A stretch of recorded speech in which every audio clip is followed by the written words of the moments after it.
Barrister Turin আফরোজকে এইমাত্র গ্রেপ্তার করে উত্তরা থানার পুলিশ কিন্তু নিয়ে যাচ্ছে। আপনারা দেখতেই পাচ্ছেন যে ব্যারিস্টার তুরিন আফরোজ তিনি কিন্তু আপনারা জানেন যে আন্তর্জাতিক ট্রাইব্যুনালের পাবলিক প্রসিকিউটর ছিলেন এবং তিনি অত্যন্ত জানেন যে কন্ট্রোভার্সি সম্পন্ন একজন ব্যক্তি, অ্যাডভোকেট। তাকে নিয়ে নানান সময় নানান গুঞ্জন বিভিন্ন সময় যেমন বেরিয়েছিল। এই 5ই আগস্টের পরে তার বিরুদ্ধে উত্তরা থানায় বেশ কয়েকটি মামলা রয়েছে, বিশেষ করে এই ছাত্র জনতা যে হত্যা মামলা রয়েছে সেই মামলা রয়েছে।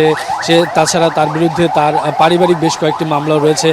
আমরা যতদূর জানি যে উত্তরা যেই বাসাটিতে তিনি থাকেন, উত্তরা 3 নম্বর সেক্টর 11 নম্বর বাড়ি, সেই বাড়ি থেকে কিন্তু কিছুক্ষণের আগেই তাকে গ্রেপ্তার করে পুলিশ নিয়ে গেল।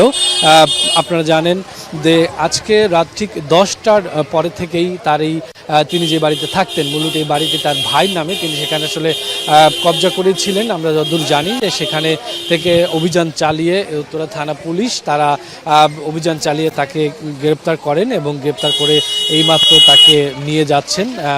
মূলত আপনারা দেখতেই পাচ্ছেন যে পুলিশের বেশ কয়েকটি ভ্যান এখানে এসেছিল, কিছুক্ষণ আগেই তাকে গ্রেপ্তার করে ভ্যানে তুলে তারপরে কিন্তু নিয়ে গেলেন।